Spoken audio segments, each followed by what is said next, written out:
Halo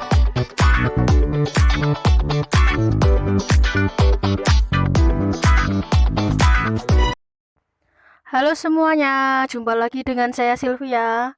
Seperti biasanya, saya akan membuat video masakan sederhana ala rumahan. Untuk itu, jangan lupa tekan tombol like, subscribe, dan juga bunyikan lonceng notifikasinya. Kali ini saya akan membuat video tentang bagaimana cara memasak nasi uduk yang enak dan gurih. Untuk itu ikuti terus video ini sampai selesai ya. Untuk membuat nasi uduk tentu saja bahan yang kita perlukan nomor satu adalah beras. Ini saya memasaknya ukuran 2 kilo ya. Seperti biasanya ini saya memasak untuk orang satu rumah karena orang satu rumah saya orangnya banyak, jadi saya harus memasak 2 kilo. Kalau kalian mau masak sekilo juga bisa. Nanti perbandingannya jika sekilo menggunakan kelapa 1 gelondong atau 1 butir. Setelah menakar beras, kita langsung saja mencuci berasnya seperti biasa yang bersih. Setelah beras dicuci bersih, lalu berasnya itu kita tuangkan ke dalam dandang atau kukusan. Ini biasanya saya menyebutnya dandang, semuanya dimasukkan. Sebelumnya itu dandangnya ini diisi 1,5 gayung air bersih. Ini kalau di daerah saya menyebutnya didang. Jadi ini berasnya ditumpangkan di dalam dandang, namanya didang. Ini masih berbentuk beras ya. Ini masih beras, belum diapa-apain. Kita biarkan ini dulu biar masak dulu. Sekarang kita beralih untuk membuat bumbunya. Meskipun ini hanya nasi uduk, tapi dia juga memerlukan beberapa bumbu. Biasanya kebanyakan orang hanya tahu kalau memasak nasi uduk itu hanya perlu beras yang dikasih santan dan juga daun pandan. Tetapi tidak. Ini sebenarnya memakai bumbu supaya rasanya itu terasa gurih begitu ya. Oke, kita langsung saja siapkan bumbunya. Ada bawang merah, bawang putih, dan juga kemiri. Di awal pembukaan tadi saya sudah sedikit menyebutkan tentang santan. Nah, ini dia kelapanya. Ini saya sudah memarut 2 butir kelapa. Karena saya memasaknya 2 kilo, maka saya menggunakan 2 butir kelapa. Ini sudah saya parut dan nanti akan diperas dan saya ambil santannya. Peran dari santan itu nanti sendiri juga sangat penting ya. Jika takaran berasnya banyak tapi kekurangan santan juga rasanya kurang gurih. Nah, ini sudah siap santannya.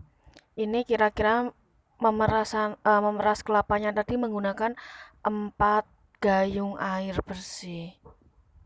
Biar lebih mudah saya menakarnya memakai gayung saja yang semua orang pasti punya, tidak menggunakan literan. Setelah itu siapkan panci bersih. Kita masukkan 3 helai daun pandan, 3 daun salam, 4 daun jeruk wangi, dan juga 3 batang serai. Ini semuanya juga sudah dicuci bersih. Setelah itu masukkan santannya. Ini tadi kelapanya memang sudah diperas dan disaring, tapi ini waktu memasukkannya kembali disaring lagi supaya ampas kelapanya tidak ikut ke masak. Setelah itu masukkan bumbunya tadi yang sudah dihaluskan ya. Bumbu tadi yang bawang merah, bawang putih, dan juga kemiri tadi sudah dihaluskan. Masukkan ke dalam panci bersama dengan dedaunan ini dan juga santannya.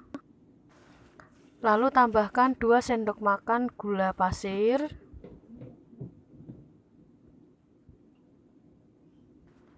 Lalu diaduk-aduk biar semuanya tercampur rata.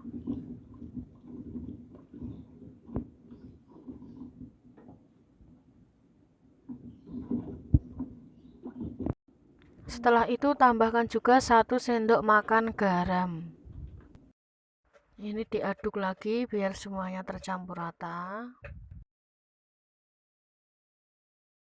Ini saya kembali memasukkan 2 sendok makan gula pasir ya. Setelah tadi saya sudah masukkan gula, ini saya tambahkan lagi. Jadi totalnya saya memakai gula pasir 3 sendok makan. Setelah diaduk seperti ini, bisa dicicipi apakah kurang garam atau kurang manis, bisa ditambahkan nanti. Ini karena saya cicipi kan tadi masih memakai sedikit garam, makanya ini nanti setelah ini saya tambahkan lagi. Ini saya tambahkan 2 sendok makan garam. Jadi totalnya saya memakai 3 sendok makan garam dan 3 sendok makan gula. Ini diaduk-aduk sampai semuanya tercampur rata. Lalu kita biarkan, jangan ditinggal ya, sampai santannya mendidih. Biarkan mendidih tapi jangan sampai santannya pecah. Jadi ini sebentar diaduk, sebentar diaduk. Nah, sekarang kita kembali ke beras yang tadi didang atau dikukus itu. Sudah seperti ini jadinya, ini namanya sudah kekel. Sudah seperti ini pokoknya ya. Berasnya tadi ini didang atau dikukus atau dimasak selama lebih kurang 30 menit. Ini sudah 30 menit, sudah bisa kita matikan kompornya. Kalian bisa lihat bentuknya seperti ini, beras yang setengah matang.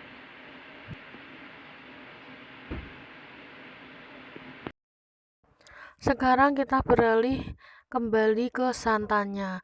Ini sudah mulai mendidih ya. Ini diaduk-aduk terus supaya santannya tidak pecah.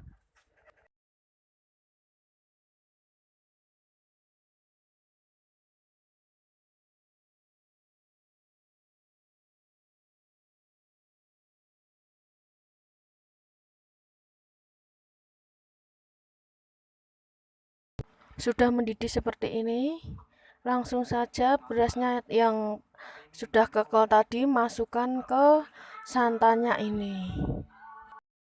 Jadi beras yang setengah matang dari kukusan dandang tadi kita masukkan ke dalam santan yang mendidih ini. Perlahan semua masukkan.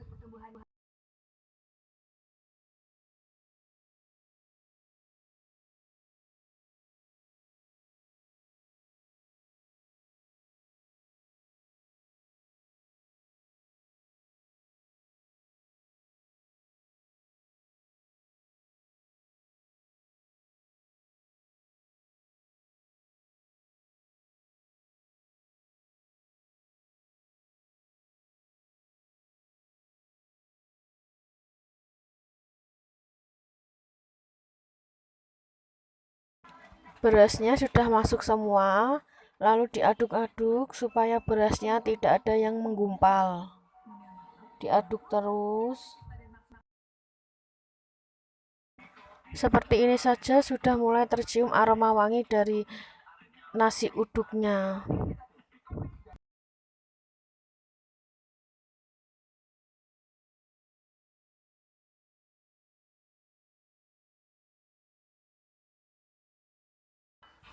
Diaduk terus seperti ini, pastikan tidak ada beras yang masih menggumpal. Setelah cukup lama diaduk, santannya mulai menyusut seperti ini. Berasnya juga sudah mulai mengembang. Sudah seperti ini, sudah bisa matikan kompornya. Biarkan santannya meresap ke dalam berasnya ini. Kita tutup dan diamkan selama 10 menit. Setelah itu, siapkan dandang dan beri 1 gayung air ke dalam dandang bekas mengukus beras yang pertama tadi. Karena ini dandang bekas mengukus beras, jadi ini memang sengaja tidak saya cuci lagi ya.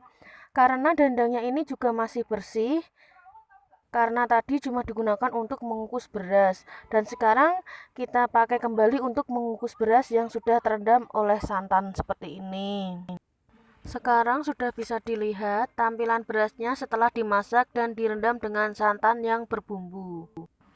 Yang seperti ini kalau di daerah saya namanya beras yang sudah dikaru atau dikaron. Nah, beras yang sudah dikaru dengan santan yang berbumbu tadi sekarang kita masukkan ke dalam dandang. Ini untuk dikukus yang terakhir kalinya. Semuanya dimasukkan saja.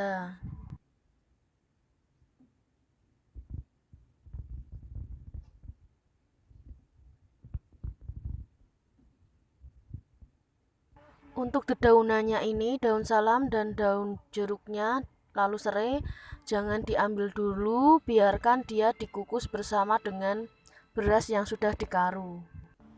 Supaya nanti nasinya beraroma wangi.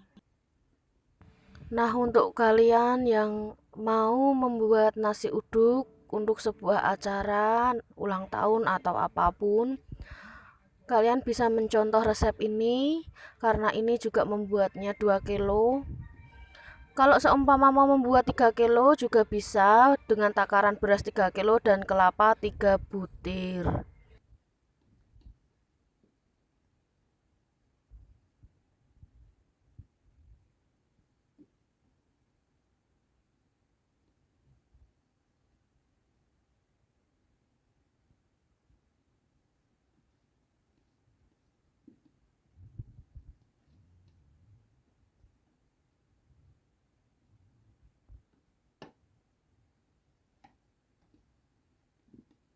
Setelah semua beras yang sudah dikaron tadi kita masukkan ke dalam dandang, berasnya itu kita kukus selama 15 menit.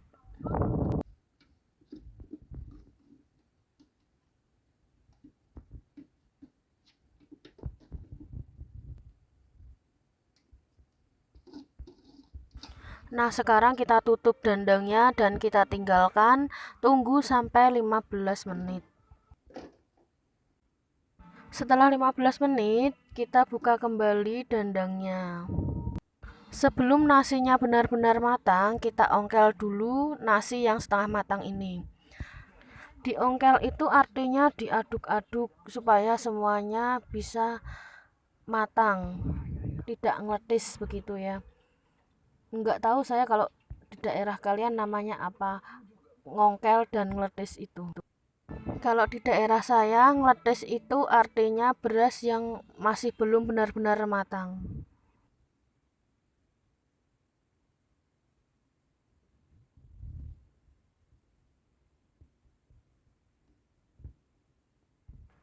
Nah, ini kita ongkel pelan-pelan atau kita aduk juga pelan-pelan.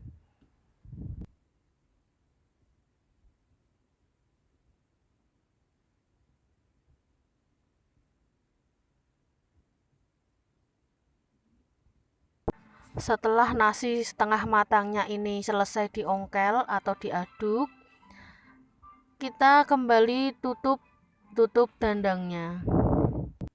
Kita kukus atau kita dang kurang lebih selama 25 menit lagi. Setelah 25 menit kita bisa lihat, kita buka tutup dandangnya, nasinya sudah matang.